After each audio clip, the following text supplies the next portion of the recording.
The mansion on Mercer Island wore its silence like expensive perfume, carefully applied, deliberately maintained, utterly sterile. 6:45 on an October morning, and the pale light filtering through floor-to-ceiling windows caught particles of dust that had no business existing in a house staffed by 8 people whose sole purpose was to eliminate imperfection.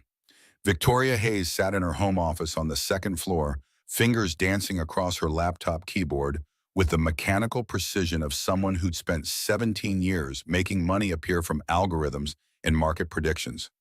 The quarterly reports from her tech portfolio needed review before the 9 o'clock call with Singapore. Numbers were predictable. Numbers made sense. Numbers didn't look at you with accusation in their eyes. The baby monitor on her desk crackled with static, a relic from years past that she'd never bothered to remove. White noise, mostly. Sometimes the rustle of fabric as the overnight nurse adjusted blankets.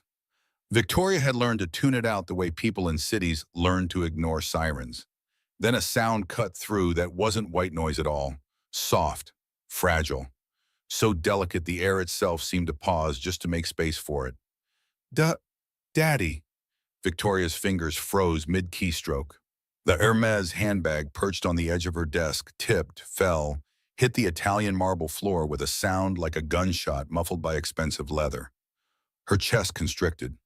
The emerald green eyes that Forbes had once described as calculating enough to make venture capitalists nervous went wide, locked on the monitor as if she could see through the plastic speaker grill into the therapy room 1 floor below. 8 years. 8 years of neurologists and specialists and therapists who spoke in careful clinical tones about realistic expectations. 8 years of silence so complete it had become another family member, always present at the table, always taking up space in rooms that should have been filled with laughter. Daddy! Clearer this time. Stronger. Not a hallucination. Not her imagination creating something from nothing because she'd gone 72 hours on 4 hours of sleep. Victoria stood so fast her chair rolled backward and hit the wall.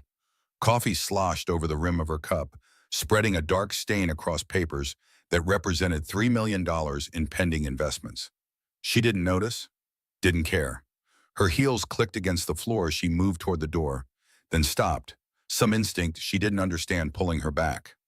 Downstairs, the therapy room existed in its own pocket of the universe. Soft wool rug, cream-colored walls, equipment that cost more than most people's cars arranged with the aesthetic sensibility of someone who believes suffering should at least be photographed well. The morning light here was warmer, filtered through gauze curtains that Victoria's decorator had insisted would create a calming environment. Marcus Reed knelt on that expensive rug in his Navy janitorial uniform, work gloves tucked into his back pocket, arms open toward 2 small figures in specialized wheelchairs. His voice carried none of the polish of the speech therapists Victoria had hired and fired over the years. Just warmth. Just certainty. It's okay, sweetheart. I'm here. I'm right here. Lily Hayes, 8 years old, dark hair pulled back in a ponytail someone else had tied, body rigid in the supportive chair that cost $11,000, made a sound in her throat. Her sister Rose, mirror image except for the small scar on her left temple from a seizure 3 years back, turned her head. Their eyes, usually unfocused and distant, tracked toward Marcus with an intensity that would have stopped Victoria's heart if she'd been in the room to see it. Daddy, Rose whispered, and this time there was no question about it. The word hung in the air like something solid, something that could be touched and held and examined. Marcus's hands trembled. He'd been cleaning these floors for 8 weeks, 63 days if you counted weekends, which he did because Emma needed her medications 7 days a week and medical bills didn't take holidays. 63 days of watching these 2 girls sit in their chairs like beautiful statues, present but absent, breathing but not quite living. He'd started talking to them anyway, the way he talked to Emma when she had bad days and couldn't respond. Not because he expected answers, because silence without witness was its own kind of death. Say it again, he whispered, and his voice cracked on the second word. Can you say it again for me? Victoria stood in the doorway now, one hand pressed against the frame, hard enough that her knuckles went white. She'd moved without conscious thought, her body understanding before her mind caught up that she needed to see this, needed to witness whatever was happening in this room that smelled faintly of lemon polish and the lavender oil someone had recommended for calming effects. Lily's mouth opened, closed, opened again. The muscle movements were crude, uncoordinated, the kind of thing that reminded anyone watching that these weren't typical children learning to form typical sounds. These were children whose brains had been starved of oxygen in the womb, whose motor neurons misfired and stuttered, whose every physical action required 10 times the effort it should. Daddy. The sound came from somewhere deep in Lily's chest, pushed up through a throat that had never shaped language before, past lips that trembled with the effort. It wasn't clean. It wasn't clear. It was the most beautiful thing Marcus had heard since Emma said his name for the first time 3 years after her birth. He pulled both girls toward him, gently, always gently. His PT training burned into muscle memory, even after 6 years away from the profession, and let them rest against his chest. Lily's fingers twitched against his forearm. Rose made another sound, not quite a word, but close enough that Marcus felt his eyes burn. Good girls, he managed. Such good, brave girls. Victoria's world tilted on its axis and didn't right itself. She backed away from the door, moving with the careful precision of someone walking on ice that might crack at any moment. The hallway seemed longer than it had been 60 seconds ago. Her bedroom felt like a foreign country. She sat on the edge of the bed she'd shared with Michael for 7 years before a malfunctioning altimeter sent his Cessna into the side of a mountain near Hood Canal. The comforter still carried the faint scent of the detergent his mother had recommended. Another thing Victoria had never changed because changing it felt like losing him twice. Her daughters, her children, flesh of her flesh, the only pieces of Michael still walking this earth, had just spoken their first words. To the janitor. Not to her, not mama or mommy or any variation thereof. Not even her name, which they'd heard thousands of times in the 8 years since their traumatic birth had stolen so much from all of them. They'd called him Daddy, the man she'd hired through a staffing agency 8 weeks ago, the man whose background check had come back clean but unremarkable, the man she'd glimpsed exactly 4 times before this morning, always in her peripheral vision as she moved through her own house like a ghost haunting rooms she'd stopped really living in. Victoria's throat burned, her chest ached. Something inside her that she'd carefully walled off with work and routine, and the blessed numbness of exhaustion began to crack, and she wasn't sure she had the strength to hold it together. 8 weeks Marcus had been in this house. 8 weeks versus 8 years of the best medical care money could buy. Speech therapists from Johns Hopkins, neurologists from UCSF, equipment imported from Germany and Japan and Switzerland. $3 million spent, and Victoria could recite every diagnosis, every grim prognosis, every carefully worded suggestion that perhaps she should adjust her expectations. Spastic cerebral palsy with severe dysarthria, the last neurologist had said. The girls can process language. Their cognitive function is relatively intact. But the motor neurons controlling speech are damaged. They may never develop verbal communication. May never. Not will never, Victoria had noticed, clinging to that tiny slip of uncertainty, the way drowning people cling to debris. But in 8 years, that may had calcified into accepted truth. The girls didn't speak. They couldn't speak. Victoria had built her understanding of motherhood around that immutable fact. Except it wasn't immutable. It wasn't even true. And a man in a janitor's uniform had just proved it. Victoria stood, smoothed her skirt with hands that still shook, and walked back downstairs. The rational part of her brain, the part that had built a $200 million portfolio from a $50,000 inheritance and a willingness to see patterns where others saw chaos, insisted she needed answers. The rest of her, the parts she'd locked away when Michael died and the girls were born 3 months premature, and the doctors started using words like significant impairment, just needed to understand why her children had found their voices in the arms of a stranger. Marcus sat on the floor between the wheelchairs now, writing something in a brown leather notebook, head bowed slightly, humming under his breath. The melody was familiar in a way that made Victoria's stomach clench. Michael used to hum that tune when he was thinking, when he was happy, when he was doing the crossword puzzle in the Sunday Times and pretending he didn't look up half the answers on his phone. The girls breathed steadily in their chairs, faces peaceful in a way Victoria had spent 8 years trying to create through the right therapy schedule and the perfect room temperature and organic meals prepared by a private chef. Rose's hand twitched slightly. Marcus reached out without looking up, adjusted the blanket around her shoulders with the kind of casual tenderness that suggested he'd done it 100 times before. He didn't look like Michael. Michael had been tall, blonde, New England prep school handsome with a jaw that photographs loved, and a smile that had sold her on a second date, even though she'd sworn off tech entrepreneurs after the last one, turned out to be leveraged to his eyeballs and lying about it. Marcus was shorter, maybe 5'10", with the kind of lean build that came from physical work rather than personal trainers. Messy brown hair shot through with gray, skin weathered from sun exposure, hands that showed calluses and old scars. But the feeling he brought into the room, warmth, presence, the sense that someone was paying attention, that felt exactly like what Michael used to bring before a faulty instrument panel, and bad weather stole him from all of them. Victoria turned away before Marcus noticed her watching. She made it to her office, closed the door, and stood with her back against it for 5 full minutes before her breathing steadied enough to think clearly.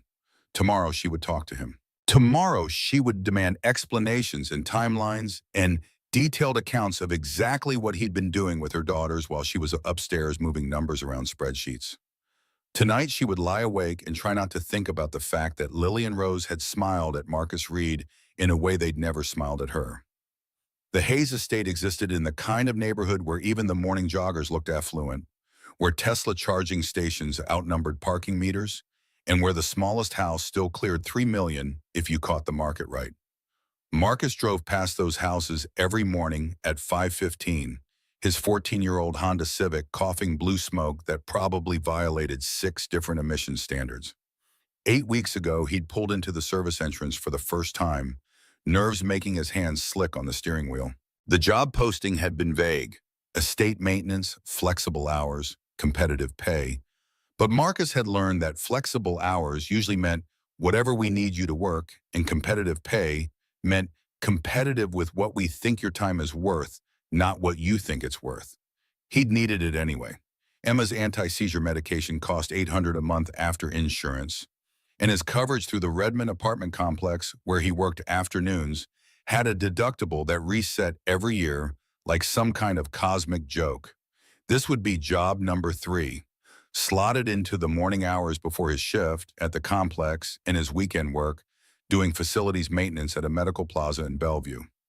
The man who'd met him at the service entrance that first morning had been Charlie Mendoza, 55 years old with gray hair pulled back in a ponytail and forearms that suggested he had spent his life working with his hands. The estate's electrician, as it turned out, though his actual role seemed to encompass anything that broke and needed fixing. "Welcome to the palace, hermano." Charlie's handshake had been firm, his eyes sharp in a way that Marcus recognized from his own mirror. Someone who'd seen too much and decided to keep seeing anyway. "You the new cleaning guy?" Marcus Reed. He'd pulled his hand back, tried for a smile that probably looked as exhausted as he felt. "And yeah, that's me." Charlie had studied him for a long moment, the kind of assessment that felt like an X-ray. Then he'd nodded, gestured toward the house. "Come on, I'll show you where we keep the stuff you'll need. Fair warning though, Ba Hayes runs a tight ship. Everything has a place. Everything stays in that place. And if you ever see her coming, make yourself invisible until she passes." "That bad?" "Not bad, just..." Charlie had paused at the door, one hand on the frame. Frozen, like someone took a person and dipped them in liquid nitrogen. Beautiful on the outside, dead cold all the way through. 8 weeks later, Marcus understood what Charlie had meant. Victoria Hayes moved through her own house like a museum curator, checking exhibits, present but not participating, observing but not engaging. In 63 days of morning shifts, Marcus had heard her speak maybe 20 complete sentences, none of them directed at him. But that first day, Charlie had walked him through the staff areas, explained the schedule, showed him the supply closets, and then, almost as an afterthought, mentioned the children. Mrs. Hayes has twin daughters, 8 years old. They don't walk, don't talk. Got some kind of brain thing from being born too early. There's a full-time nurse, couple therapy people who come in, whole setup. You'll probably hear them sometimes when you're cleaning the second floor. Just ignore it. Not your problem. Marcus had nodded, filed the information away, assumed he'd never interact with the girls at all. Then he'd seen them.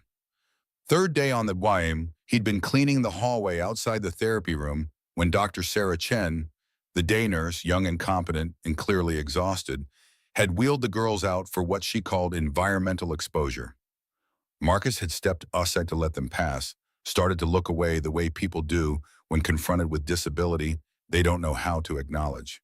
But Lily had turned her head, just slightly, just enough that for a fraction of a second, her eyes had focused on his face instead of the middle distance where they usually lived. Marcus had frozen. In that moment, he hadn't seen an 8-year-old girl with cerebral palsy in an $11,000 wheelchair.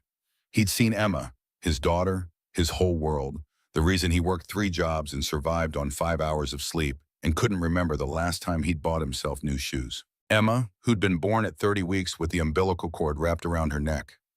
Emma, whose first 3 years of life had been silent because the oxygen deprivation had damaged the motor neurons she needed to speak. Emma, who'd finally said Dada when she was 4 years old, and Marcus had cried for 20 minutes in the parking lot of Seattle Children's Hospital while his ex-wife sat in the car and refused to look at him. He'd knelt down to Lily's eye level. Dr. Chen had looked surprised but hadn't stopped him. "Hi there, my name's Marcus. What's yours?" No response. Lily's eyes had already drifted away, back to whatever internal world she inhabited. Dr. Chen had offered a tight smile. "That's Lily. Her sister is Rose. They don't really respond to interaction, but it's nice of you to try."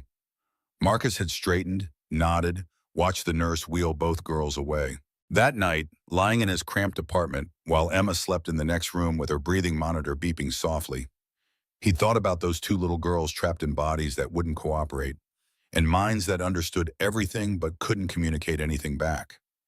He thought about the loneliness of that, the particular kind of hell that came from being present but invisible, capable of processing the world but unable to affect it. The next morning, he'd brought his old copy of Where the Wild Things Are to work. During his break, he'd asked Dr. Chen if he could sit with the girls for 15 minutes. She'd looked skeptical, but hadn't said no. Marcus had pulled up a chair between their wheelchairs, opened the book, and started reading. Not in the bright, performative voice people used with children they assumed couldn't understand. Just his normal voice, the same one he used with Emma. As if Lily and Rose were perfectly capable of following along, perfectly entitled to a story, perfectly worth his time. Lily hadn't reacted. Rose had blinked twice. It wasn't much, but it was something. For 8 weeks, Marcus had spent his breaks reading to them, talking to them, asking them questions he didn't expect them to answer.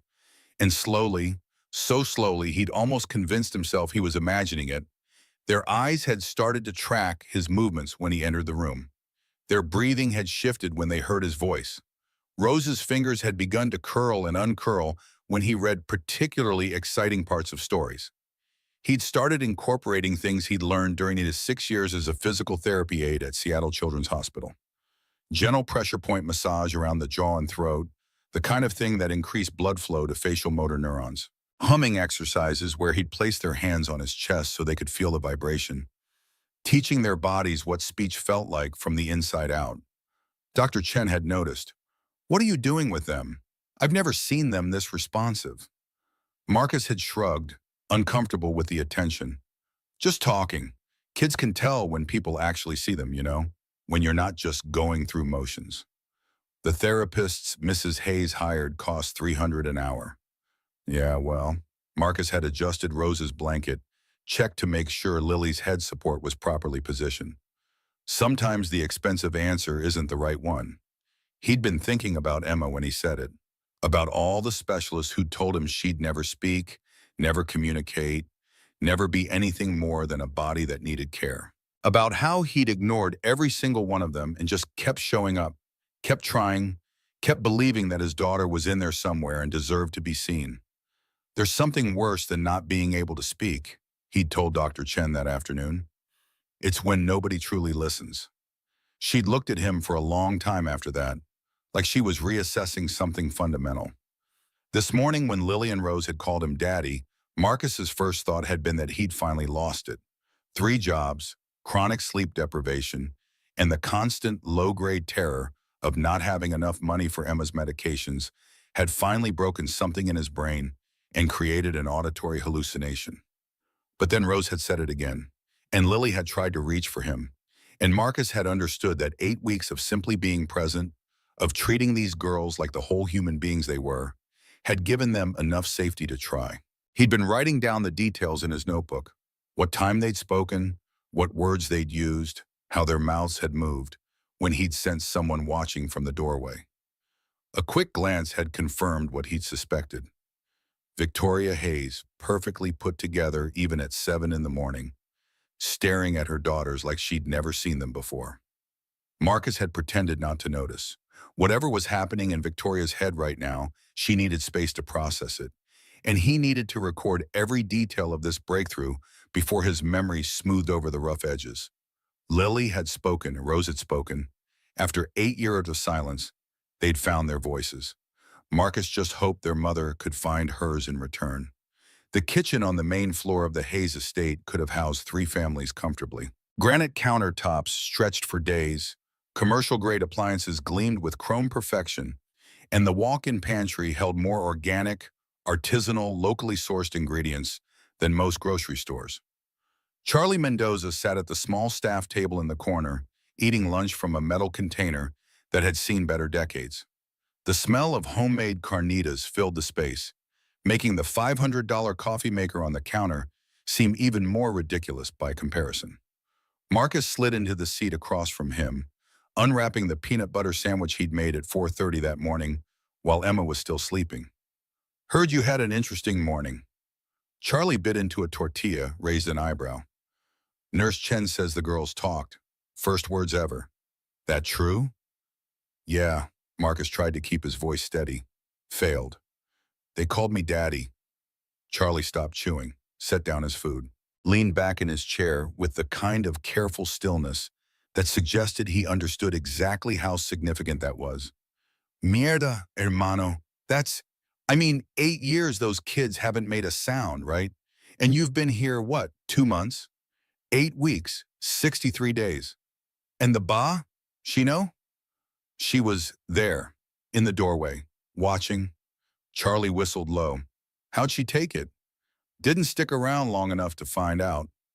Marcus took a bite of sandwich that tasted like cardboard and anxiety. "Just saw her for a second, then she disappeared." "Yeah, that tracks."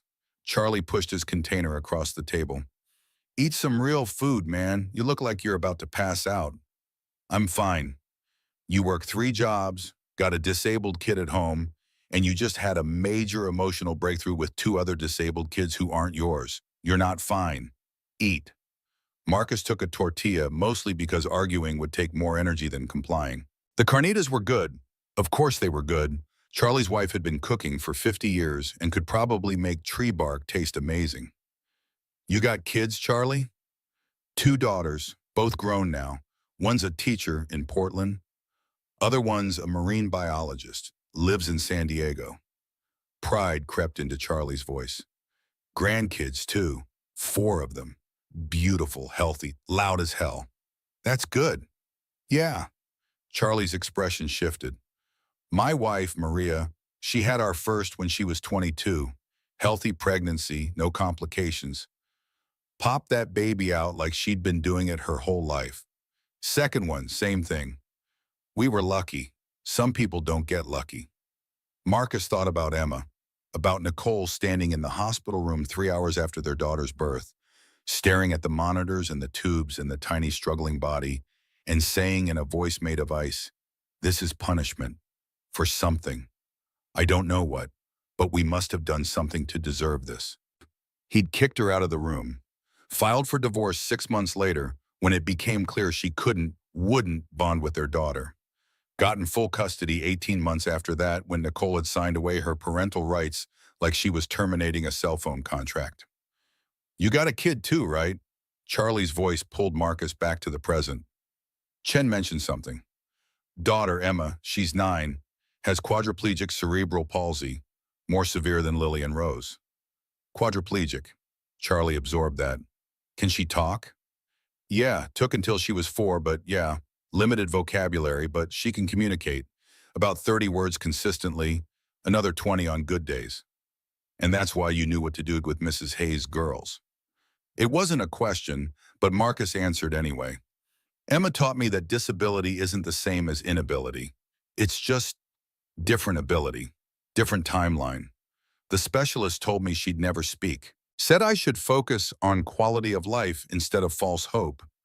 His hands tightened around the tortilla. False hope, like hoping your kid might talk to you someday, is some kind of delusion. But you didn't give up. How could I? She's my daughter. Giving up on her would be like giving up on breathing. Charlie nodded slowly. And now you're doing the same thing for someone else's kids. I'm just cleaning floors and reading stories. Hermano, Charlie leaned forward, elbows on the table. You know what I see when I look around this place? I see a woman who has everything money can buy and nothing money can give. I see 2 little girls who live in a palace but might as well be in a prison. And I see you working 3 jobs, raising a disabled kid alone, barely scraping by, showing up every morning and giving those girls something their own mother can't. Mrs. Hayes loves her daughters. I'm sure she does. Love isn't the problem. The problem is she thinks she can buy solutions, hire experts, throw money at the situation until it looks the way she wants it to. Charlie picked up his container again. In this world, hermano, there are 2 kinds of people. Those who pay to solve problems and those who show up to solve them. You're the second kind. Marcus wasn't sure that was entirely fair to Victoria. Grief did strange things to people. He'd seen it in Nicole, the way she'd withdrawn after Emma's diagnosis until there was nothing left but a shell. He recognized the same pattern in the way Victoria moved through her house. Present but not living, functioning but not feeling. Maybe she just needs time. Maybe she needs someone to show her what actual presence looks like. Charlie pushed back from the table, stood. Either way, you did good today. Those girls talking? That's a miracle, man. Don't downplay it. Marcus watched him go, then sat alone in the kitchen that cost more than his annual salary, eating someone else's home cooking, and trying not to think about the fact that he'd just become monumentally important to 2 children who weren't his responsibility. His phone buzzed. Emma's daytime caregiver texting to confirm pickup time. Marcus responded, checked his watch, calculated how many hours until he could hold his own daughter, and remember why he did any of this. Victoria Hayes sat in her office with the door locked and a background check report spread across her desk like evidence at a crime scene. She called the staffing agency at 9:30, used her most frigid corporate voice to demand Marcus Reed's complete employment history, and received the digital file within 90 minutes. Now she read it for the 3rd time, each pass revealing details she'd somehow missed before. Marcus James Reed, age 48, born in Spokane, Washington. Moved to Seattle at 19 for college. Seattle Pacific University.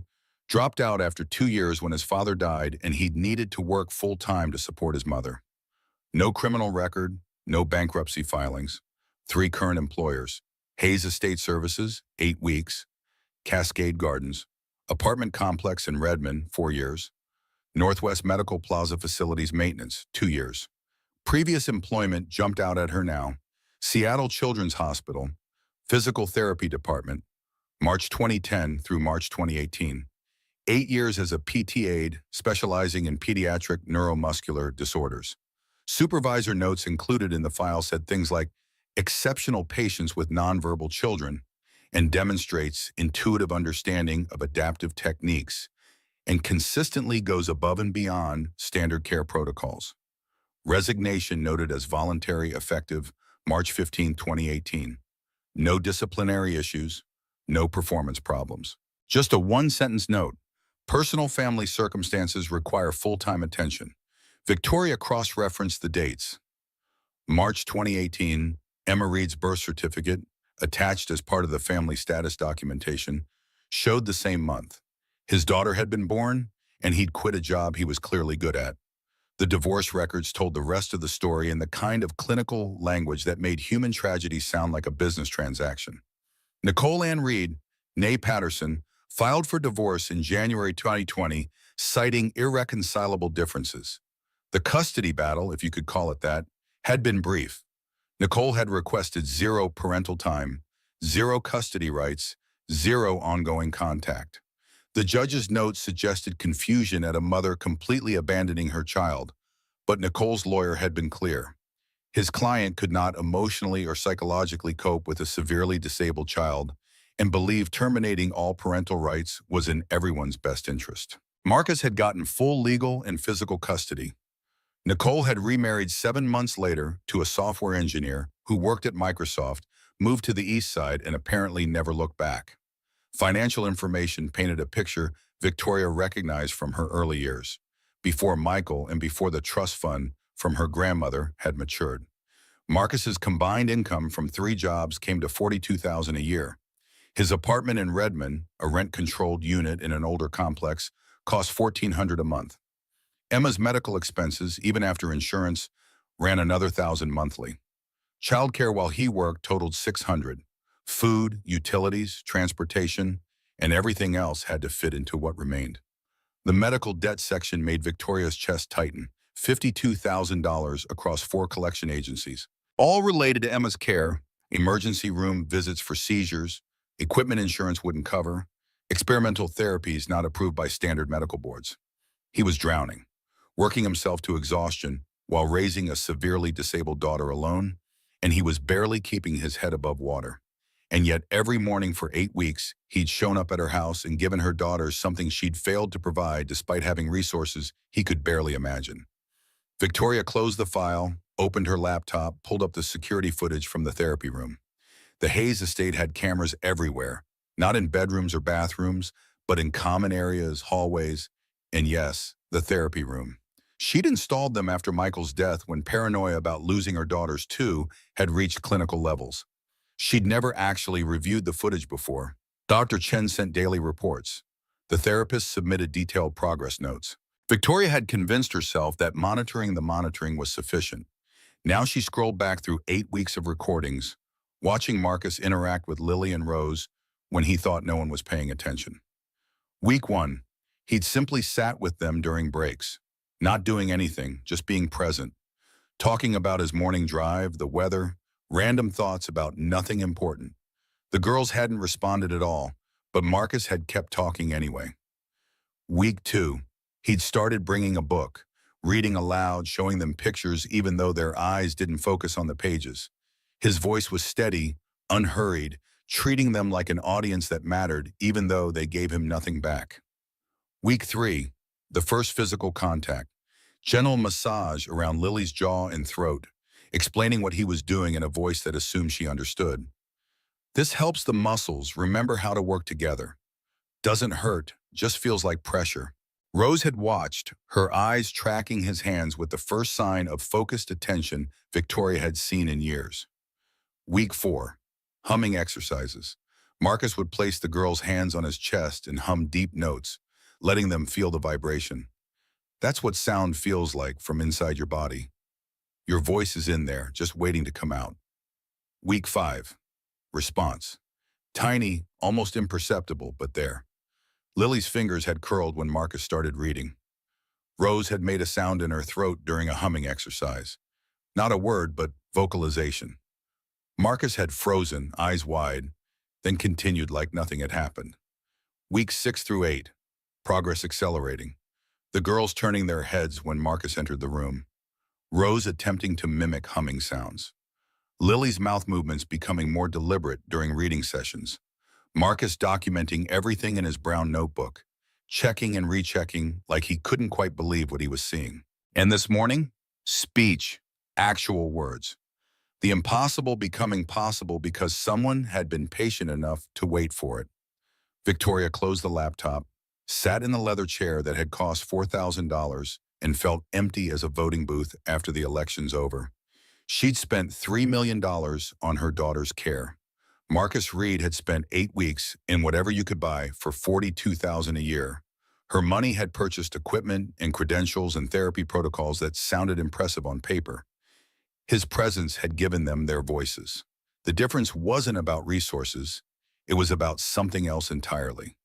Something Victoria had forgotten how to do somewhere between Michael's funeral and the daily routine of surviving rather than living.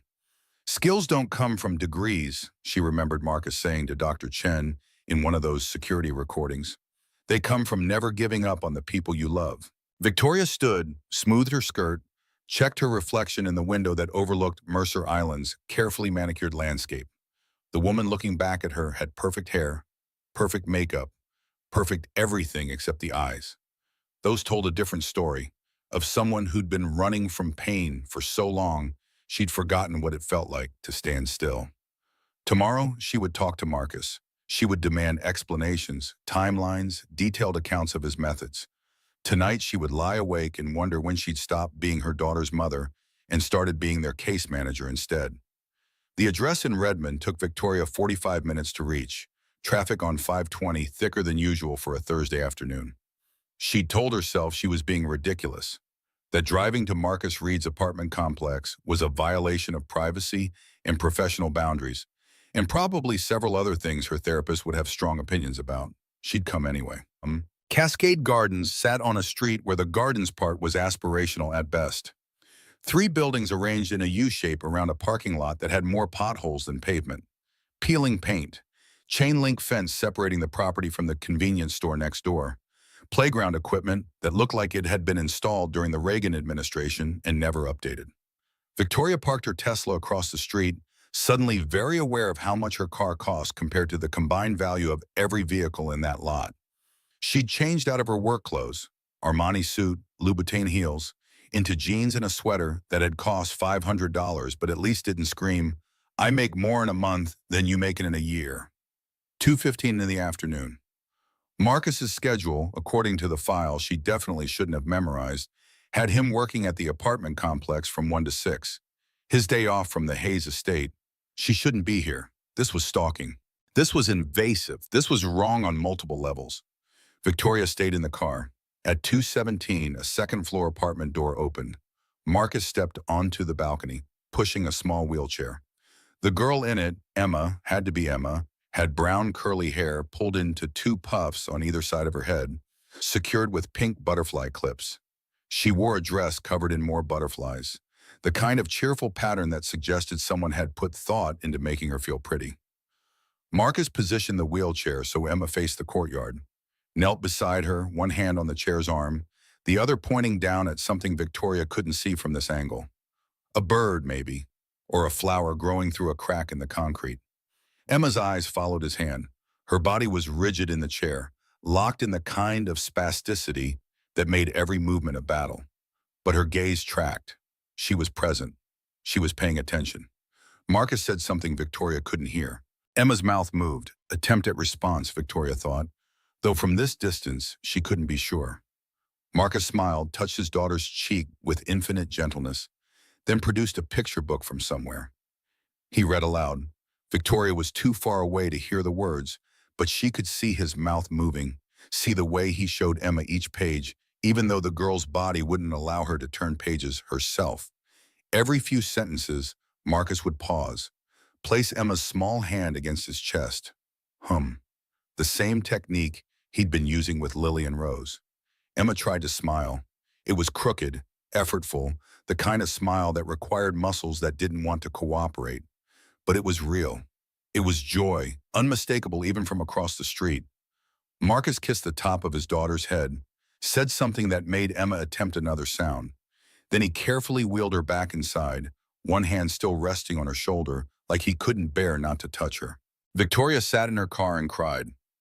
Not the careful, controlled tears she'd allowed herself at Michael's funeral while 200 people watched and judged.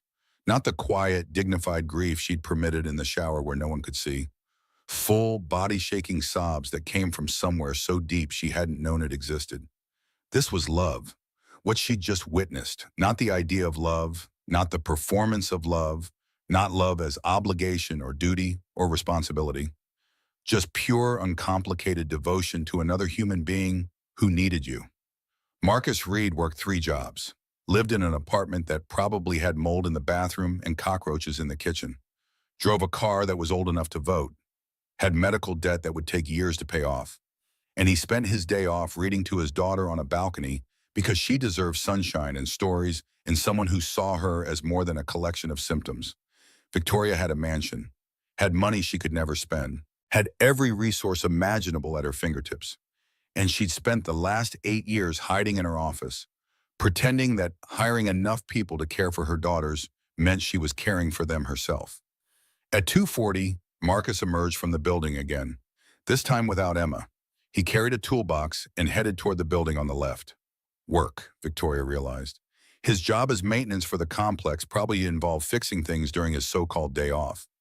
She watched him stop to help an elderly resident carry groceries upstairs, watched him pause to wave at a group of kids playing basketball in a makeshift court, watched him move through the world with the kind of easy presence that suggested he knew exactly who he was and didn't need anyone's approval to be it.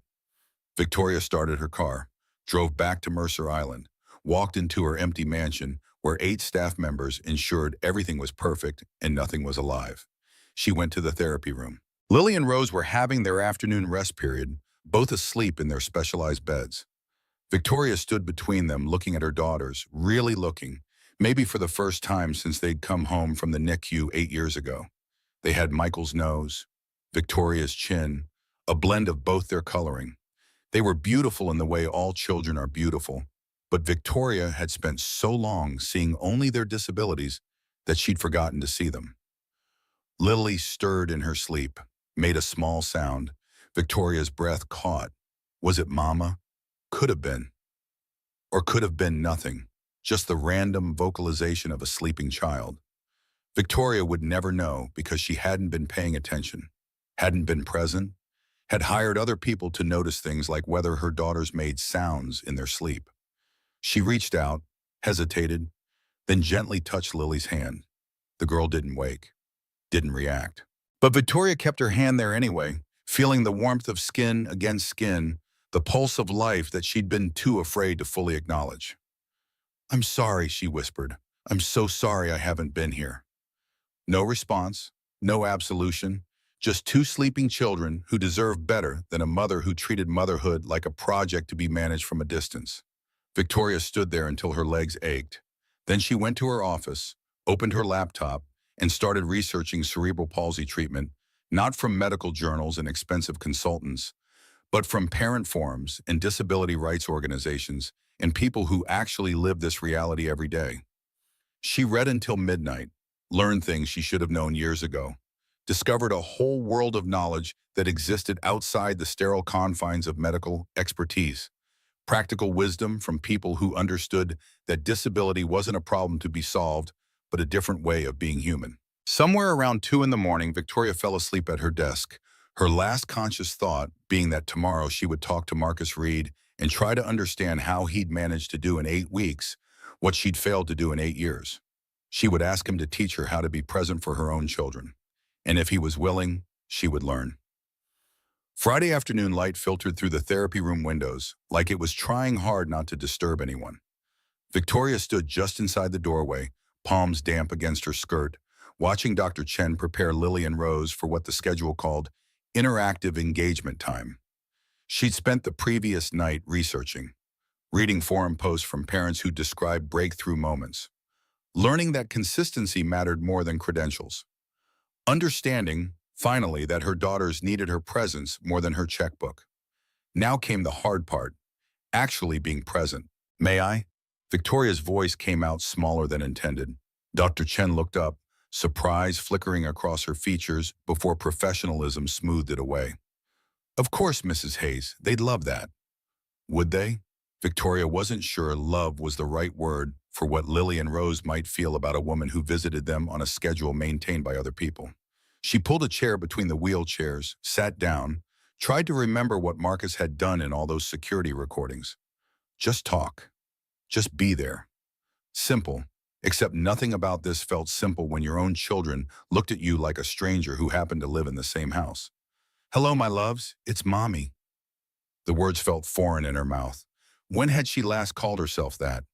When had she last attempted more than a brief check-in before disappearing back into her office where numbers and portfolios made sense? Lily's eyes drifted past her shoulder. Rose stared at the ceiling. Victoria tried again, reaching for Lily's hand. "Can you hear Mommy?" Nothing. No response. No recognition. 8 years of absence couldn't be erased by one afternoon of sudden maternal attention. The tightness in Victoria's chest spread.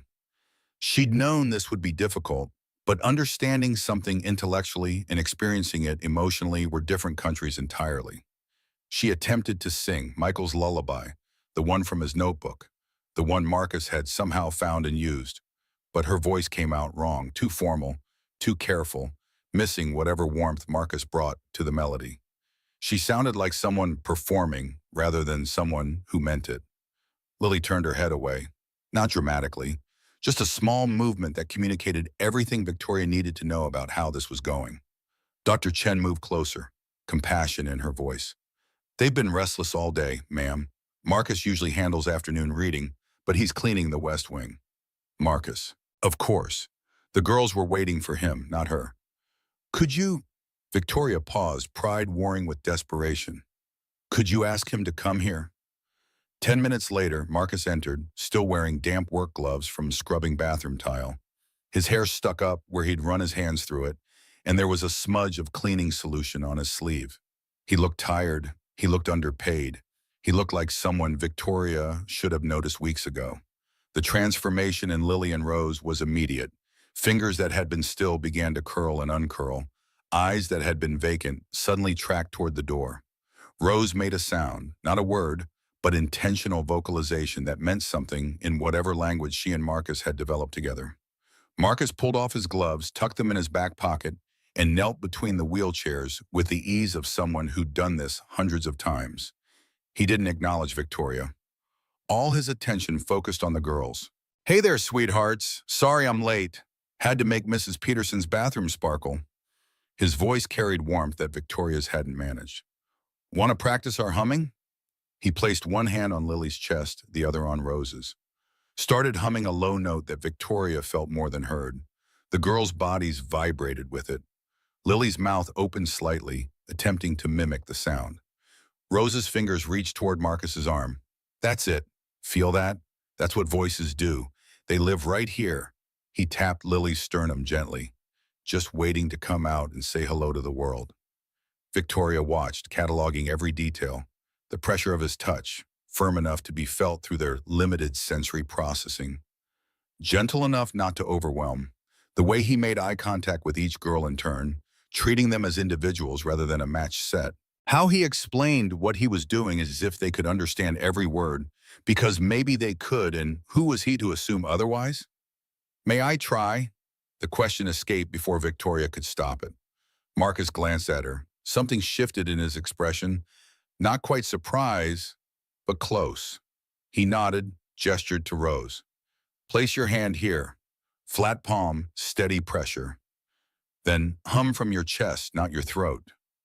Victoria moved forward, hyper-aware of how expensive her watch was compared to Marcus's frayed uniform cuffs. She positioned her hand where he'd indicated.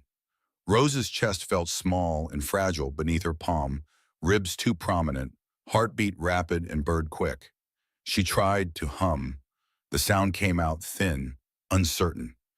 Deeper, Marcus coached, like you're trying to make your whole body into a drum. Victoria tried again, better this time, though nothing like the resonance Marcus achieved. But Rose's fingers twitched. Not much, not dramatic, but movement, response. The first physical acknowledgement Victoria had received from her daughter in longer than she could remember.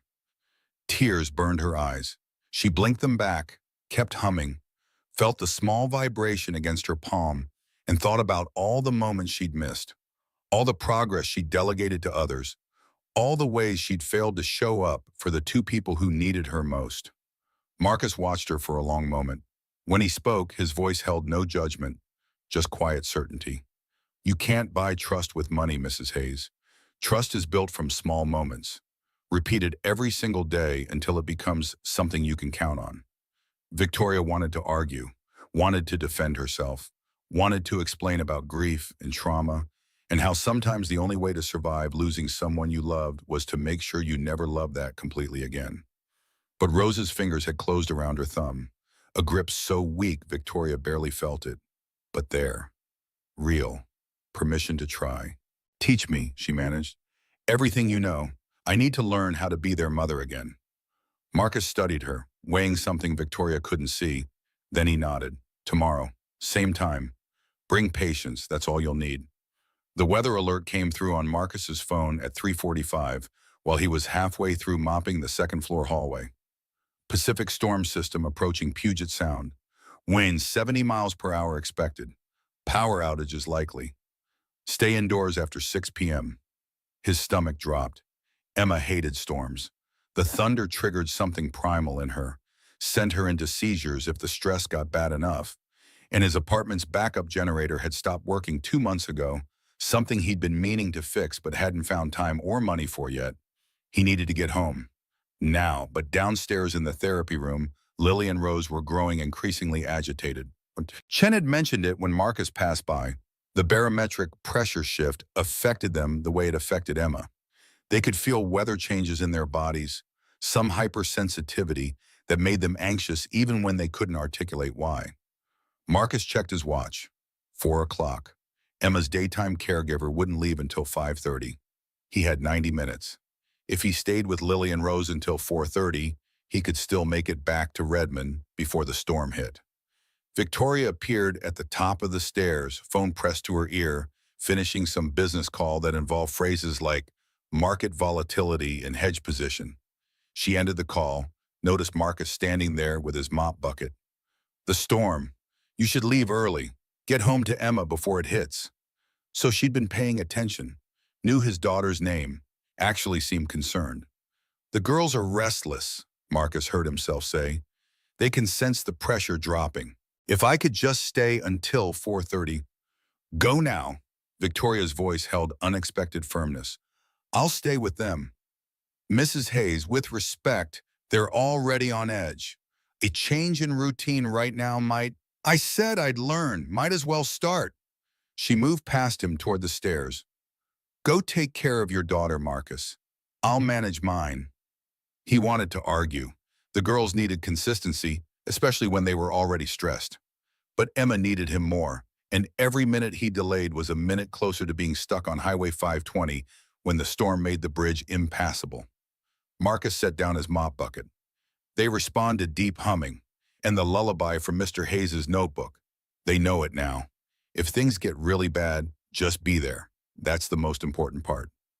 Victoria nodded, already descending the stairs. Marcus grabbed his jacket and headed for his car, trying not to think about all the ways this could go wrong. Traffic on 520 was already backing up. Marcus merged into the slow lane, watched dark clouds build over Lake Washington like bruises spreading across skin. His phone buzzed, Emma's caregiver. Mr. Reed, the weather alert has me worried. I can stay late if you need... I'm on my way. 20 minutes. Optimistic estimate, given the car's barely moving in front of him. Emma's getting anxious. She keeps looking at the windows. Because Emma understood more than people gave her credit for.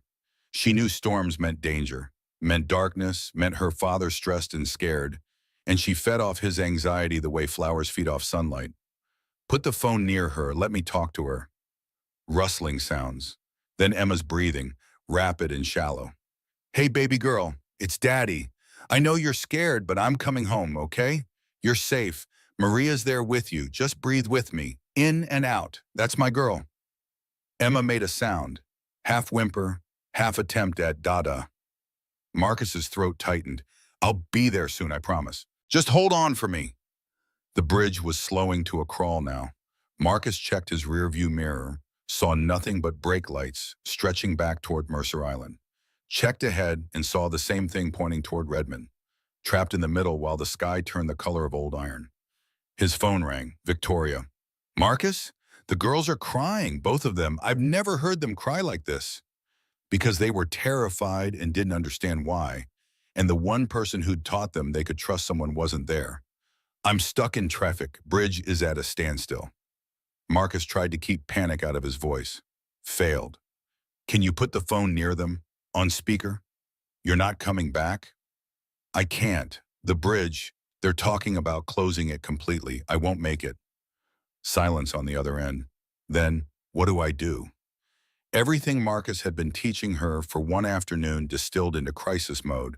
No time for gradual learning curves. No room for hesitation. Put the phone between their chairs.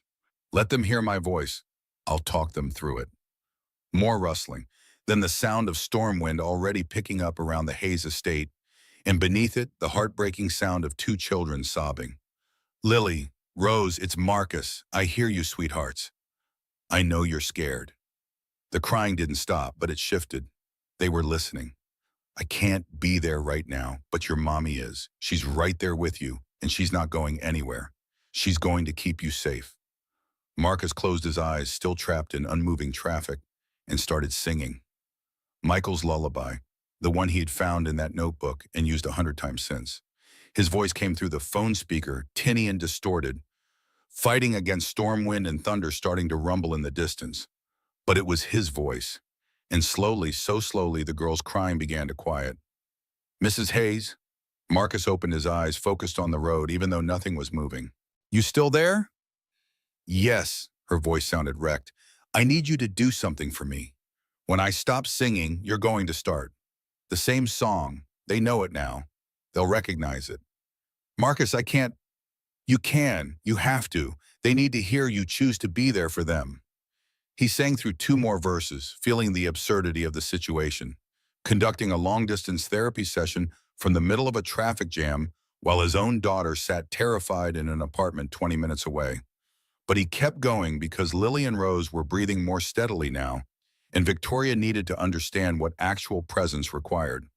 When he reached the end of the song, he stopped. Your turn, Mrs. Hayes. Don't think about it. Just sing.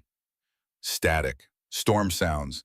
Then Victoria's voice, shaky at first but growing stronger, picking up the melody Marcus had left hanging in the air. The girls quieted completely, listening, processing, beginning to understand that maybe their mother could be counted on after all.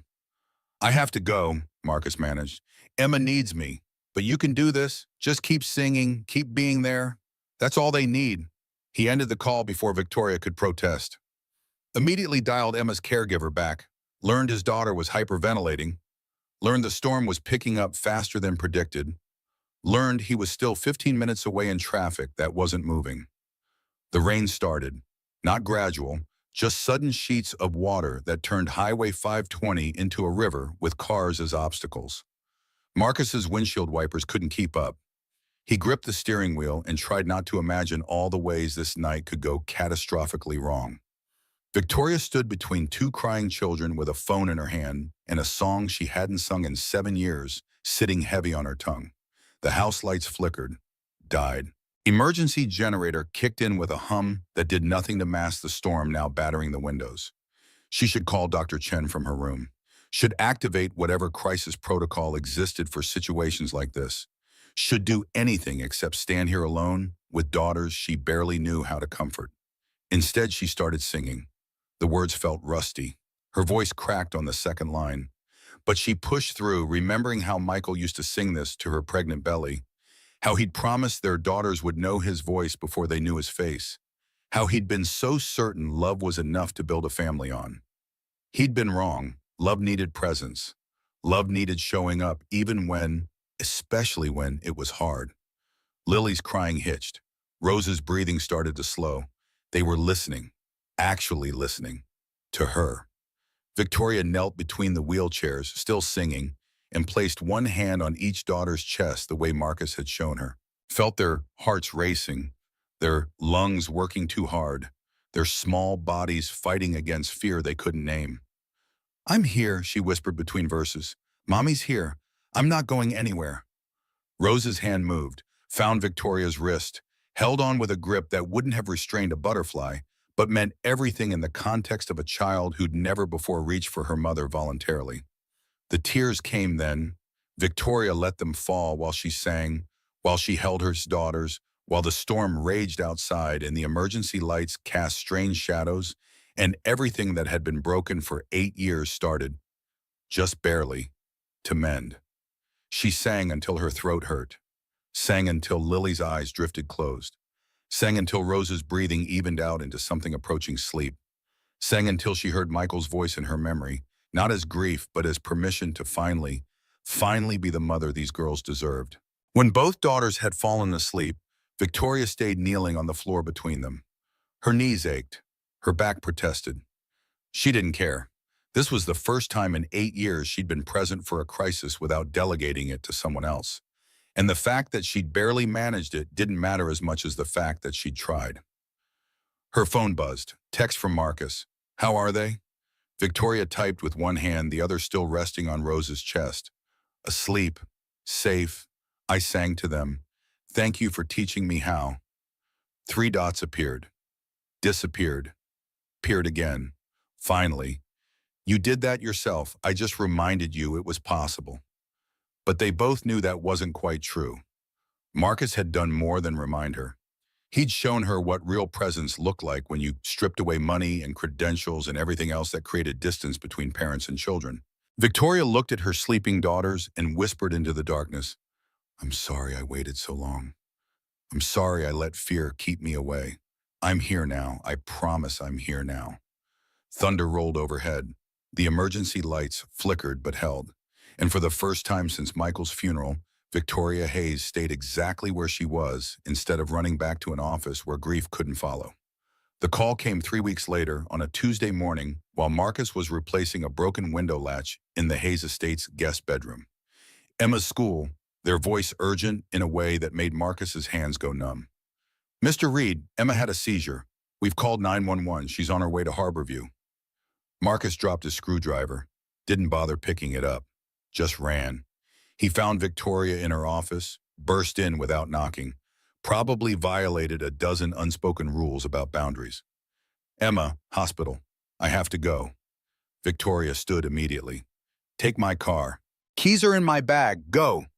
The girls. I'll handle them. Go. Marcus grabbed the keys, registered distantly that she was handing him access to a $70,000 vehicle, didn't have time to process what that meant. Just ran to the circular driveway where Victoria's Tesla sat gleaming and new and completely foreign to someone who'd driven nothing but his failing Honda for 15 years.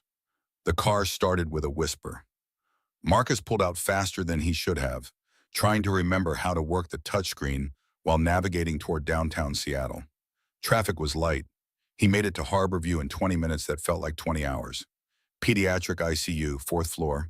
Emma in a bed surrounded by monitors, EEG leads attached to her scalp. Oxygen saturation alarm beeping because her levels kept dropping. The neurologist on duty was young, competent, clearly exhausted. Mr. Reed, Emma's stable now. The seizure lasted 4 minutes, longer than her previous episodes. We're running tests to determine the trigger. Marcus barely heard him. All his attention focused on Emma's face, pale against white sheets, her small body looking even smaller, surrounded by hospital equipment. He moved to the bedside, took her hand. Hey, baby girl, Daddy's here. Emma's eyes opened, tried to focus. Her mouth worked soundlessly, attempting his name and not quite managing it. The neurologist cleared his throat. We need to talk about her current medication protocol. The Keppra isn't controlling the seizures adequately anymore. I'd recommend switching to a newer anti-epileptic, Briviact. It's shown better efficacy in cases like Emma's. Okay. Marcus would have agreed to anything that kept his daughter safer. When can we start? There's a complication. Her insurance doesn't cover Briviact yet. It's still relatively new. Out-of-pocket cost would be around $950 monthly. The number hit Marcus like a physical blow. $950 on top of the $800 he already paid. On top of rent and food and Emma's caregiver and the medical debt he was already drowning in. I'll find a way. His voice came out steady even though his hands were shaking.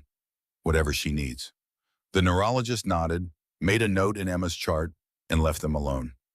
Marcus sat in the uncomfortable chair next to Emma's bed and tried to do math that didn't work.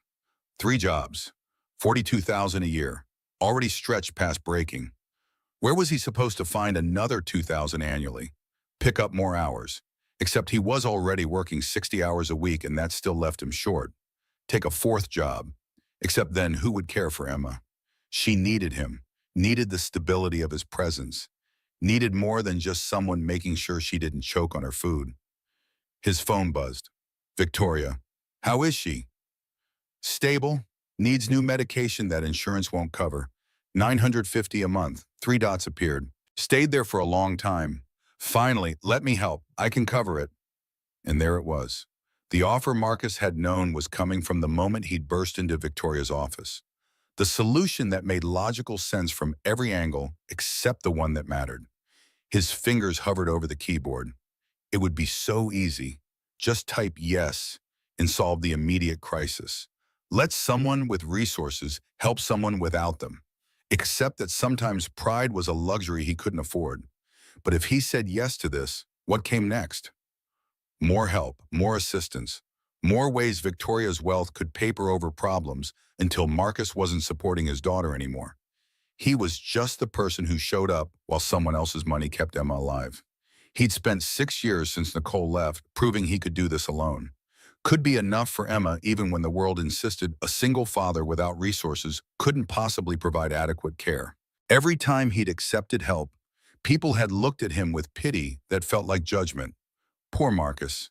Can't hack it. Needs charity to keep his kid alive. No, he typed it fast before he could reconsider. Thank you, but no, I'll handle it. Victoria's response came immediately. Marcus, this is ridiculous. I have the money. Emma needs the medication. Let me help. I appreciate the offer, Mrs. Hayes, but Emma is my daughter. My responsibility. I'll figure it out. He turned off his phone before Victoria could argue further. Sat with Emma for the next 6 hours while doctors ran tests and nurses checked vitals, and his daughter slept through the kind of exhausted recovery that came after her brain had misfired badly enough to seize. Around 8 p.m., the door opened. Marcus looked up, expecting another nurse. Found Victoria instead, still in her work clothes, carrying a bag from a nearby deli. You haven't eaten. She set the bag on the rolling tray. Basic sandwich and coffee. Nothing fancy. Mrs. Hayes, you didn't need to stop. Victoria pulled a second chair from the corner, sat. You've been helping my daughters for almost 3 months. The least I can do is bring you dinner. Marcus wanted to argue. Couldn't find the energy. He opened the bag, found a turkey sandwich that was probably $8 but tasted like cardboard because everything tasted like cardboard when your kid was in the hospital. Victoria watched Emma sleep. When she spoke, her voice was quiet. When Michael died, people kept offering help. Money, mostly. They'd say things like, anything you need, but what they meant was, I'll write a check so I don't have to feel uncomfortable about your grief. It made me angry, like they thought money could fix the fact that my husband was gone. Marcus chewed mechanically, waited. But then the girls came home from the NICU and I started hiring people.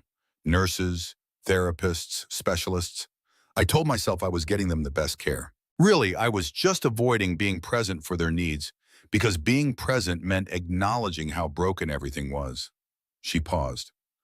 I threw money at problems because money was easier than showing up. Mrs. Hayes, let me finish. You've taught me over these past weeks that presence matters more than resources, that my daughters needed me, not my checkbook. And you're right about that. You've been right about everything regarding Lily and Rose. She turned to look at him. But you're wrong about Emma. With respect, taking help isn't the same as being bought. It's not charity, it's community. It's people who have resources helping people who need them. And that's okay. That's how families work. That's how any functional society works. Marcus set down his sandwich. Emma is my daughter. I take care of her. Of course you do. No one's questioning that. But Marcus, you work 3 jobs. You're exhausted. You're 1 car repair or medical emergency away from financial collapse. And Emma deserves better than watching her father kill himself out of pride. The words hit harder because they were true. Marcus was exhausted. He was 1 crisis away from losing everything. He'd been running on fumes and determination for so long, he'd forgotten what it felt like to have reserves. But accepting help from Victoria Hayes meant admitting he couldn't do this alone. Meant acknowledging that love and dedication weren't enough when your daughter needed $900 medication and you made $42,000 a year. I can't. His voice came out rough. If I start taking your money, where does it stop? You pay for Emma's medication, then what? Her equipment? Her caregiver? At what point does she stop being my daughter and start being another one of your charity cases? Victoria flinched. Is that what you think Lily and Rose are? Charity cases? No, they're your daughters. You're their mother. That's completely different. How? How's it different? You've given my daughter something money couldn't buy. Now I'm offering to help your daughter in the way I can. That's not charity, that's reciprocity. Marcus wanted to keep arguing, wanted to hold on to his pride, his independence, his certainty that he could handle anything if he just worked hard enough. But Emma lay in a hospital bed needing medication he couldn't afford, and his pride wasn't going to prevent her next seizure. He put his head in his hands. I don't know how to accept help without feeling like I've failed.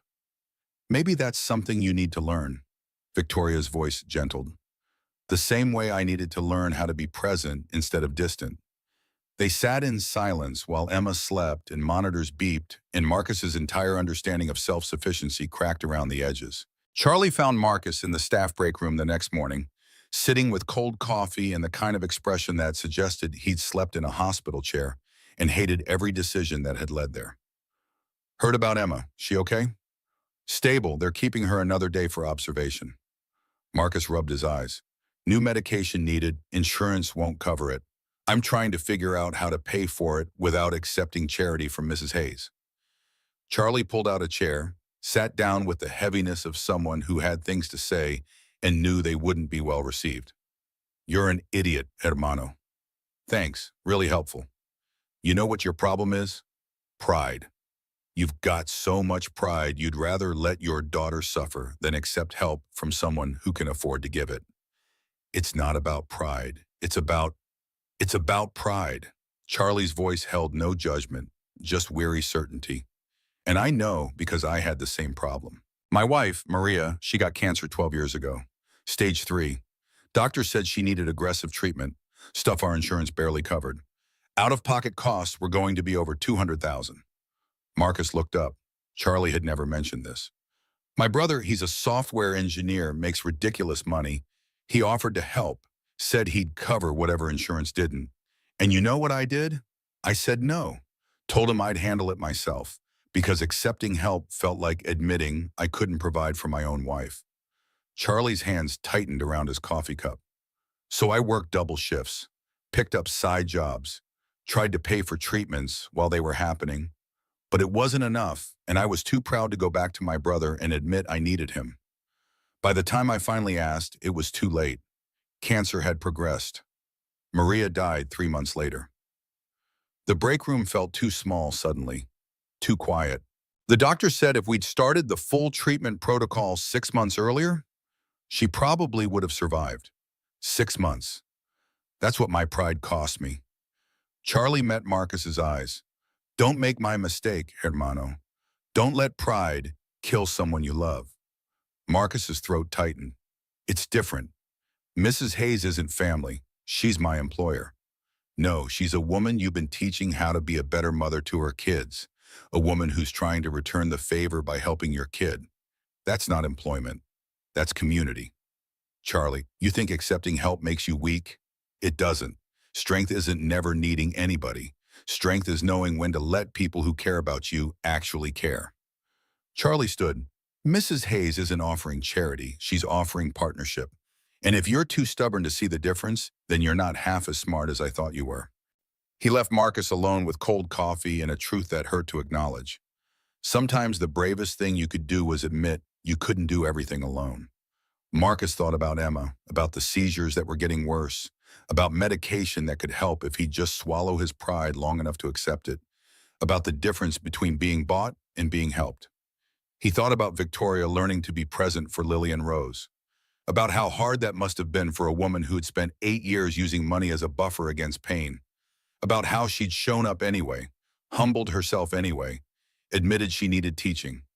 Maybe it was his turn to be humble, his turn to admit that love, real love, the kind that put Emma's needs ahead of his ego, meant accepting help when it was offered with genuine care rather than condescension. Marcus pulled out his phone, typed a message to Victoria before he could talk himself out of it. Can we talk about your offer? And maybe about something bigger. Her response came within seconds. My office, 2 o'clock, bring an open mind. Marcus stared at his phone, then texted back. Only if you promise this isn't charity. It's not charity, Marcus. It's family helping family. And maybe, just maybe, that was something worth believing in. Victoria's office at 2 p.m. felt different than it had 3 months ago. The same mahogany desk, same leather chair, same floor-to-ceiling windows overlooking water that never stopped moving. But the woman sitting behind that desk had changed in ways that couldn't be measured by quarterly reports. Marcus arrived exactly on time, still in his work uniform because he'd come straight from the hospital. Emma was stable, discharged that morning with instructions to follow up in a week. He'd left her with her caregiver and driven Victoria's Tesla back to Mercer Island, hyper-aware the entire time that he was operating a vehicle worth more than everything he owned combined. Victoria gestured to the chair across from her desk. Marcus sat, noticed she'd moved the chair closer than it used to be. Less interrogation, more conversation. "I've been thinking about what you need." Victoria opened a folder, slid papers across the desk. "And what I need? I'd like to propose something that benefits both our families." Marcus scanned the documents. Employment contract. Job title, Family Care Coordinator. Salary, $78,000 annually. Benefits package including health insurance with prescription coverage that specifically listed Briviact as a covered medication pending prior authorization. Housing, West Wing apartment, 3 bedrooms, 2 bathrooms, utilities included, valued at $35,000 annually. His hands went numb reading the numbers. This wasn't a job offer. This was a complete restructuring of his life. This is too much. It's market rate for specialized pediatric care. Victoria's voice was steady, businesslike in a way that suggested she'd rehearsed this. "I researched comparable positions. PT aides with your experience and specialization in nonverbal children with neuromuscular disorders command 70 to 85,000 in private care settings. I'm not inventing numbers to make you feel better about accepting.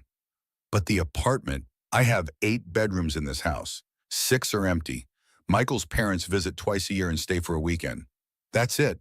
The rest of the time, I'm paying to heat and maintain space no one uses." She leaned forward slightly. "It's wasteful. And frankly, having Emma here means she has immediate access to Dr. Chen, to the therapy equipment I've already purchased, to the same level of medical monitoring my daughters receive." Marcus set the papers down carefully, as if they might explode. "Mrs. Hayes, you're trying to buy me. I'm trying to hire you for a position that actually exists and needs filling. There's a difference. Is there? Because it feels like you're using money to paper over the uncomfortable fact that the janitor can do something for your kids that you couldn't, that all your expensive therapists couldn't." Victoria's jaw tightened. The corporate mask slipped for just a moment, revealing something raw underneath. "You think I'm trying to ease my guilt by throwing resources at you?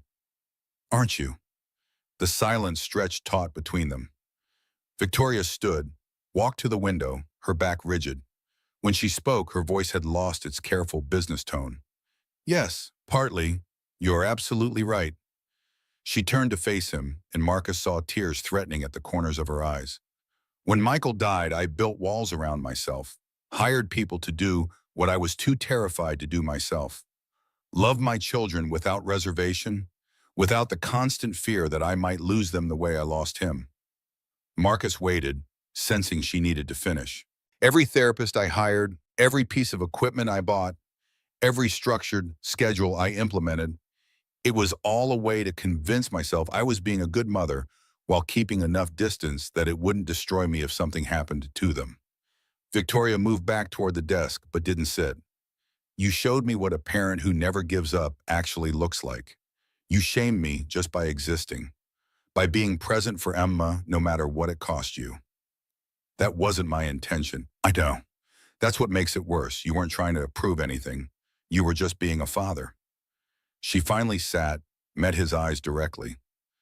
"This offer is partly about my guilt. I won't lie about that. But Marcus, it's also about my daughters deserving the best care possible. And right now, objectively, you provide that care better than anyone else I could hire. Until you don't need me anymore. Then what? I've become dependent on your salary, your housing, and suddenly I'm back where I started, except now I can't afford to leave. Then we make it a contract, 2 years, renewable by mutual agreement. If it doesn't work, if you decide this arrangement isn't right for you and Emma, or if I somehow revert to my old patterns and you need to leave, You get 3 months severance. That gives you time to find another position, build savings, get stable. Marcus picked up the papers again, forced himself to read past the salary numbers to the actual terms. Health insurance that would cover Emma's seizure medications completely. Dental and vision, a 401k with employer matching. 2 weeks paid vacation that he could actually take because Emma would be in the same building, cared for by people he trusted. All the things he'd been trying to provide through 3 jobs and chronic exhaustion. All the things that remained just out of reach no matter how hard he worked. His daughter could have the treatment she needed, could live in a safe environment with medical supervision readily available, could have stability instead of watching her father slowly kill himself trying to be enough.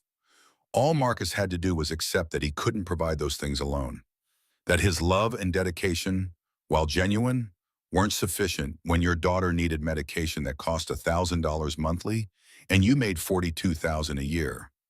I have a condition. The words came out harder than he intended, defensive. Victoria's expression didn't change. Name it.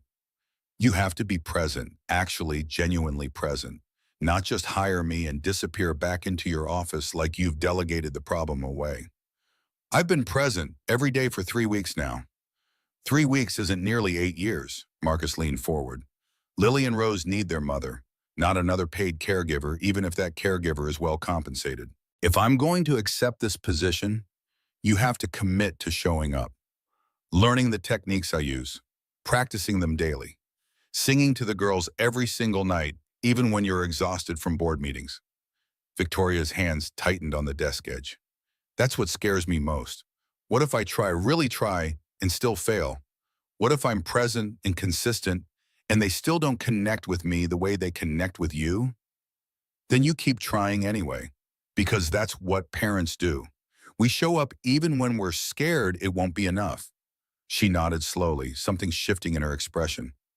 2 years minimum. I show up every single day. You teach me everything you know about helping them. And both our daughters get the care they actually need instead of the care we can barely manage to provide. Marcus extended his hand across the expensive desk. Not charity, partnership. We're clear on that? Victoria shook firmly. Partnership. We're partners in this. The best contracts aren't written on paper.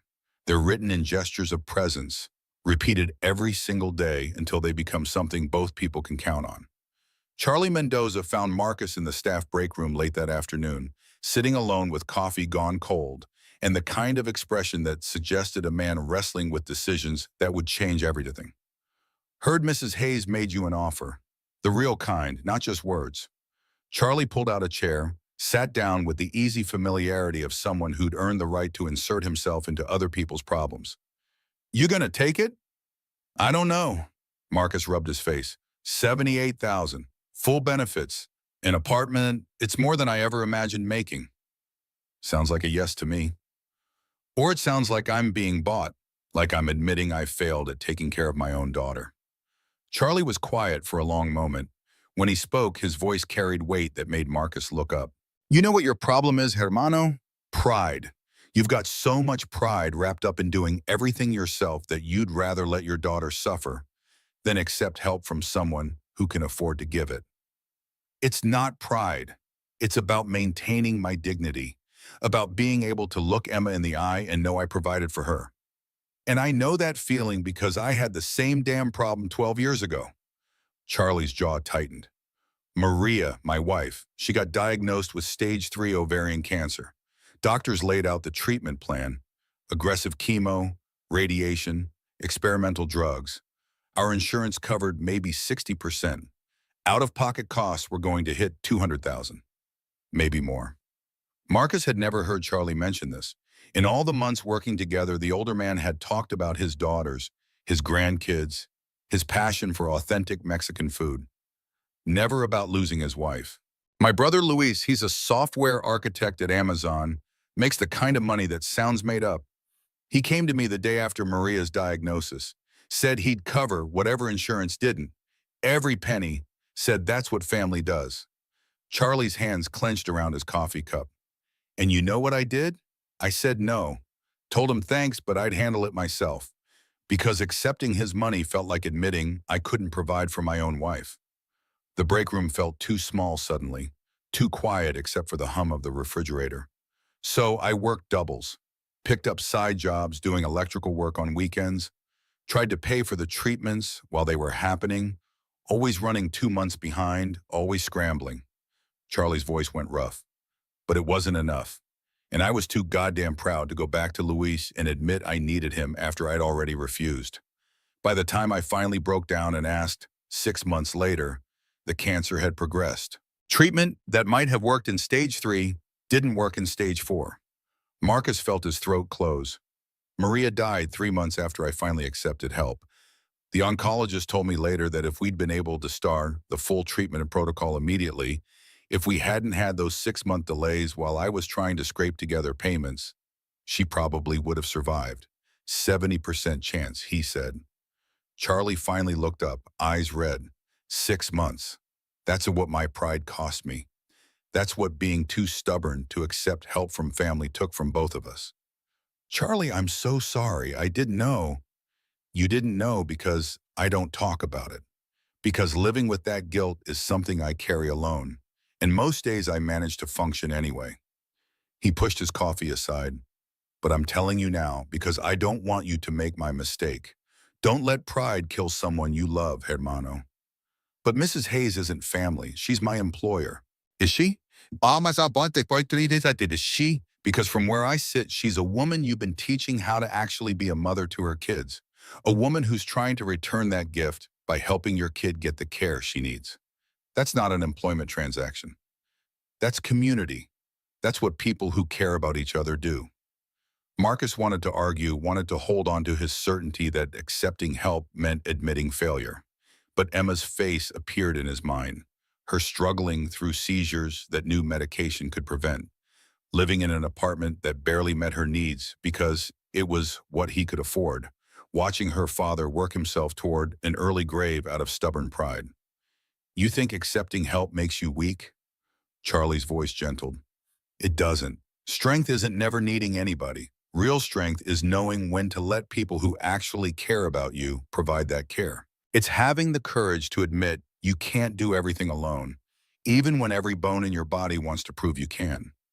What if I accept and then regret it? What if Emma gets used to this life and then something happens and we lose it?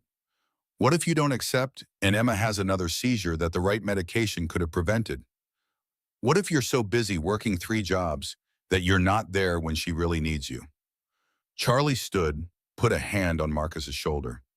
The risk of trying and maybe losing is better than the certainty of slowly destroying yourself and calling it independence. He left Marcus alone with those words and a truth that burned. Sometimes the bravest thing you could do was admit you needed help. Sometimes love meant swallowing your pride long enough to let someone else carry part of the weight you'd been shouldering alone. Marcus pulled out his phone, typed a message to Victoria before he could rationalize his way out of it. I'll take the position. When do you want me to start? Her response came within seconds. You already have. We're just making it official now. 4 weeks later, on a Saturday morning when Seattle briefly remembered what sunshine looked like, Charlie helped Marcus load the last box into a borrowed pickup truck. Most of Marcus's possessions had already made the trip to Mercer Island earlier in the week. Furniture, Emma's medical equipment, the accumulation of 9 years lived in spaces too small for the life contained within them. That's everything, hermano. Charlie secured the final strap. You're officially moved out. Marcus looked back at the apartment building that had been home since Emma was 3. Peeling paint, cracked parking lot, the playground where Emma had learned to operate her wheelchair well enough to chase other kids even if her body couldn't keep up. It had been cramped and occasionally depressing and never quite warm enough in winter. It had also been his, the place he'd built for Emma through his own work, his own choices. Now he was leaving it for a mansion where someone else made the mortgage payments. Emma sat in the truck's passenger seat, humming to herself, unusually animated for a child who normally struggled with transitions.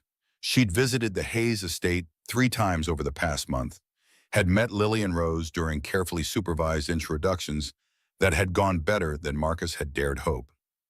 You ready, baby girl? Emma made a sound that approximated ready, and smiled her crooked smile. The drive to Mercer Island felt different this time. Not a commute to work, but a journey towards something Marcus didn't quite have words for yet. When he pulled into the service entrance, old habit, Victoria was waiting there with Dr. Bun. Chen, both women looking unexpectedly nervous for people who lived in a mansion and possessed every advantage. Marcus parked, helped Emma into her wheelchair. She looked up at the house with eyes that took in everything. The perfectly maintained grounds, the fountain that probably cost more than 3 months of Marcus's old rent, the sheer scale of a building designed to announce wealth. Victoria knelt smoothly to Emma's eye level, her Armani jeans already showing dirt from the garden where she'd been attempting to plant vegetables with mixed results. "Hello, Emma. I'm Victoria. I'm very happy you're here. Really, genuinely happy." Emma studied this woman who her father had been talking about for weeks. Processed the kind tone, the genuine smile, the fact that she'd knelt in dirt to meet Emma's eyes instead of standing over her. Then miraculously, Vic-Ria. Not perfect. The hard consonants gave Emma trouble. Always would. But close enough that Victoria's eyes went wide with delighted surprise. "Yes, that's right. Victoria, you're so smart, Emma." She glanced up at Marcus, wonder evident in her expression. Does she usually learn names that quickly? When she decides she likes someone, Marcus felt something tight in his chest begin to ease. "Means she approves of you." "I'm honored." Victoria stood, gestured toward the house. "Lily and Rose have been asking about her all morning. Well, asking in their way. Lots of sounds and pointing at the door." They moved through the service entrance into hallways Marcus had cleaned 100 times, but never imagined walking through as something other than staff. The West Wing apartment waited with his door open, sunlight streaming through windows that faced east across Lake Washington. Someone, probably Victoria, had set up Emma's room with care that showed actual thought. The medical equipment from their old apartment sat assembled and functional, but new additions had appeared. Adaptive toys Emma could operate with limited hand movement, a specialized mattress that would help prevent pressure sores, curtains in soft purple that Emma had mentioned liking once in passing, a detail Marcus hadn't even remembered, but apparently Victoria had noted. "If anything's wrong, we can change it." Victoria hovered in the doorway. "I wasn't sure about the placement of everything." "It's perfect." Marcus meant it. Better than perfect. Better than anything he could have created alone. Emma made a sound of contentment, her eyes tracking around the room that was hers now. Space that wasn't shared with medical equipment crowding a living room. Windows that showed trees instead of asphalt. A door she could close for privacy. Dada, home. 2 words that hit Marcus harder than he'd expected. Because yes, this was home now. Not the place he'd scraped together through 3 jobs in constant financial stress. This place where someone else owned everything but had invited them in anyway. Dr. Chen appeared with Lily and Rose in their wheelchairs, both girls making excited sounds when they saw Emma. The 3 children had formed a bond during those earlier visits, the recognition of others who understood what it meant to live in bodies that didn't cooperate. Victoria helped Marcus position the wheelchairs in a triangle, all 3 girls facing each other. For a long moment, they simply looked. Then Lily extended a finger toward Emma. Emma reached back. They touched with infinite care, and something passed between them that needed no words. Rose contributed her own sound. Friend? Emma's attempt at a nod worked better than usual. Friend. Friends. These 3 girls who'd each spent years in isolation, who'd known the particular loneliness of being different, had found each other. Had formed a community of understanding that no amount of adult intervention could replicate. Marcus looked at Victoria, found her watching the girls with tears streaming unashamedly down her face. "They've never had this." Her voice broke. 8 years of the best therapies money could buy, and they've never had friends who actually understand them. Now they do. All 3 of them. Charlie appeared in the doorway carrying the final boxes, James the butler behind him in casual weekend clothes instead of his usual formal attire. Between them, they brought in the last of Marcus's life from Redmond, setting everything down with care that suggested they understood the significance of this moment. "This is it, Hermanoctum." Charlie pulled Marcus into a brief hug. "You made the right choice. Don't ever doubt that. Thanks for helping." That's what family does. Charlie stepped back, winked. Besides, now I get to say I helped you move into a mansion. Makes me sound way more connected than I actually am. 4 months developed their own rhythm, patterns that Marcus hadn't known he was capable of maintaining when he wasn't also juggling 3 jobs and chronic exhaustion. 6 a.m. wake up, helping Emma through her morning routine with the kind of patience that came from actually having slept 7 hours instead of 5. Breakfast in the main kitchen where the chef had learned Emma's preferences and Lily and Rose's dietary restrictions without being asked. 7 a.m. meant therapy sessions with all 3 girls together now, something Marcus and Victoria co-led, their partnership evolving from teacher-student into genuine collaboration. Marcus would demonstrate a technique, Victoria would practice it, and gradually she'd begun adding her own insights based on what worked specifically for her daughters. By late January, Lily's vocabulary had expanded to 30 consistent words. Rose managed 25. Emma, thriving in an environment with peers and reduced stress, had pushed her count to 50, and her seizures had completely stopped since starting the Briviact. February brought a change Marcus noticed but didn't comment on. Victoria reduced her work schedule from 60-plus hours weekly to 20. She'd explained it during a board call Marcus had accidentally overheard, telling investors and advisors that her daughters needed her present more than they needed her expanding the portfolio. And if they couldn't respect that priority, she'd resign from active management entirely. No one had challenged her. Victoria Hayes didn't make idle threats. Now she spent mornings in the therapy room, afternoons reading to the girls or helping them with adaptive activities, evenings singing lullabies that no longer wavered with uncertainty.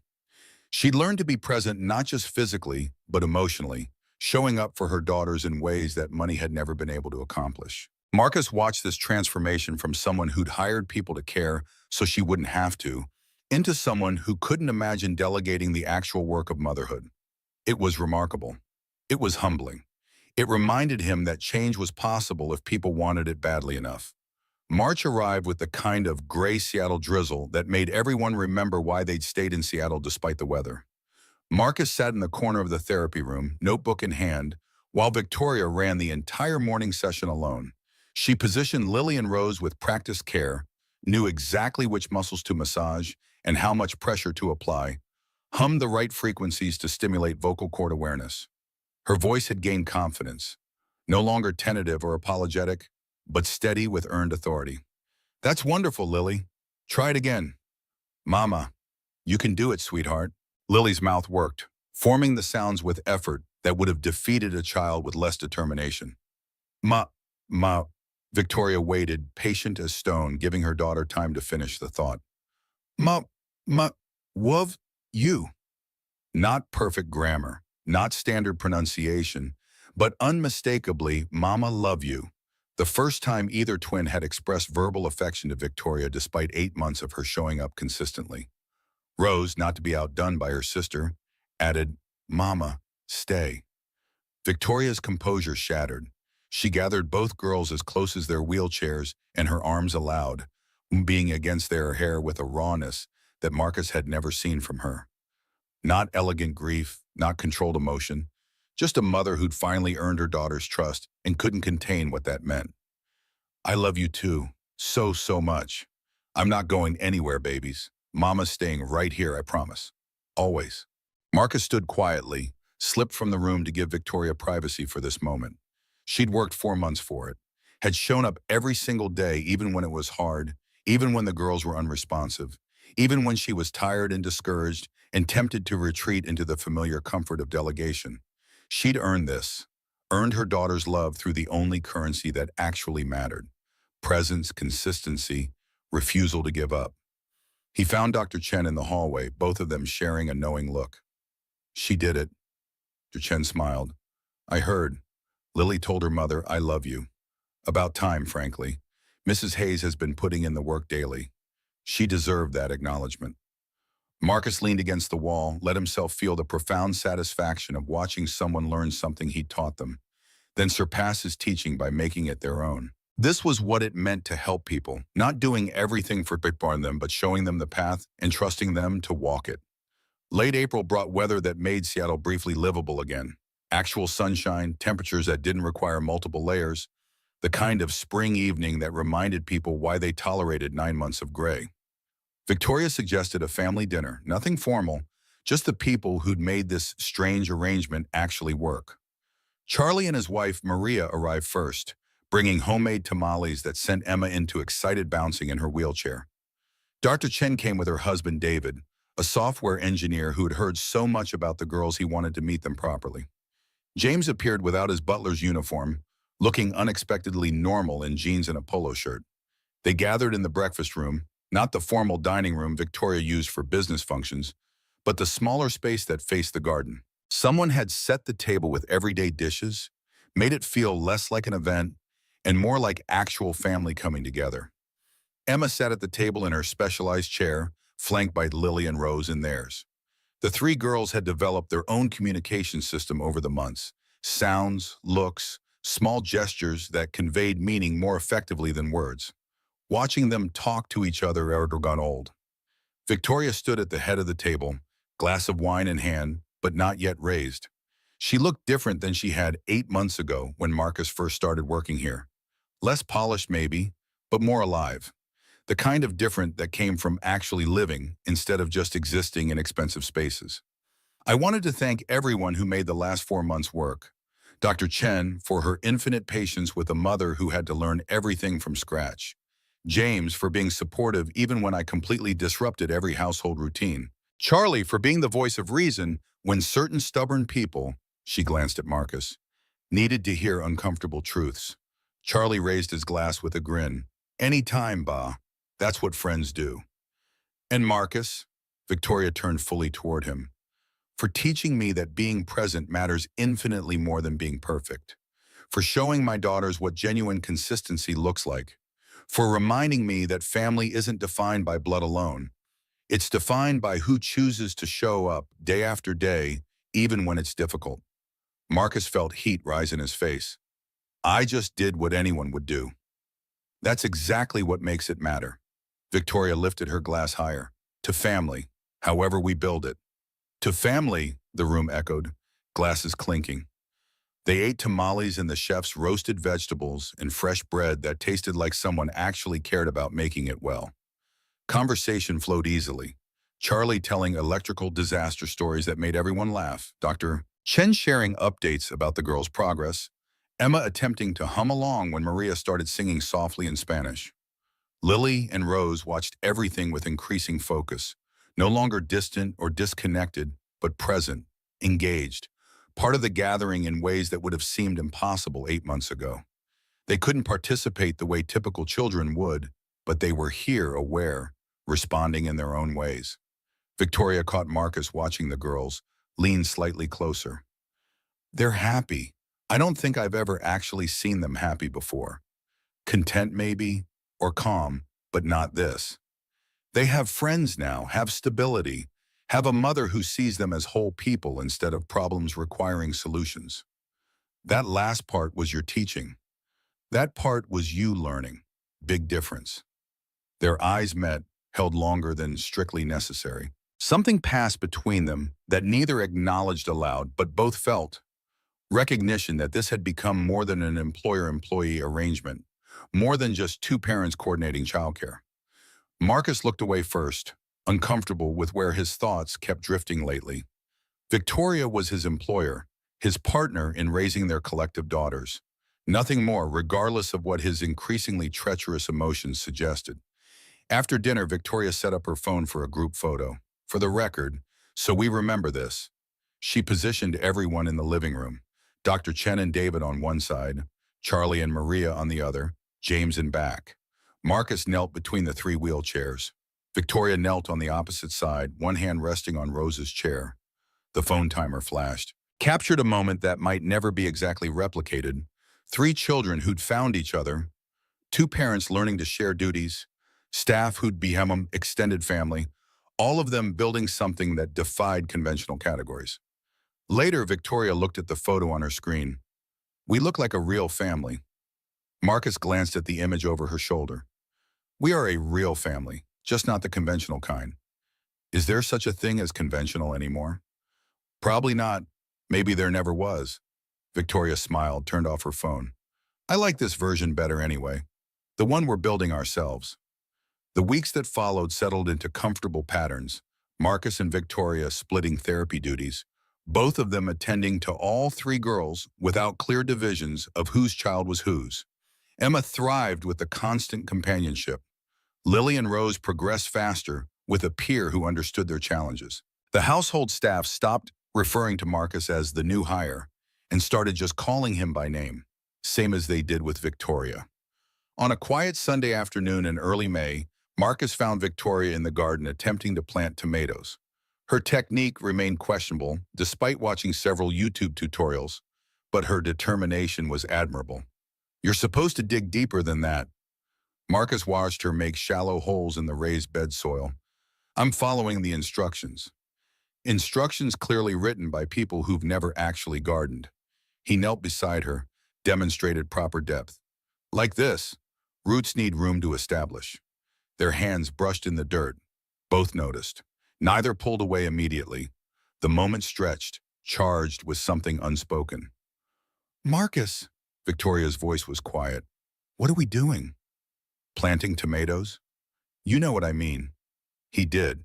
Had been thinking about it for weeks, maybe months. The way she smiled when Emma said something funny.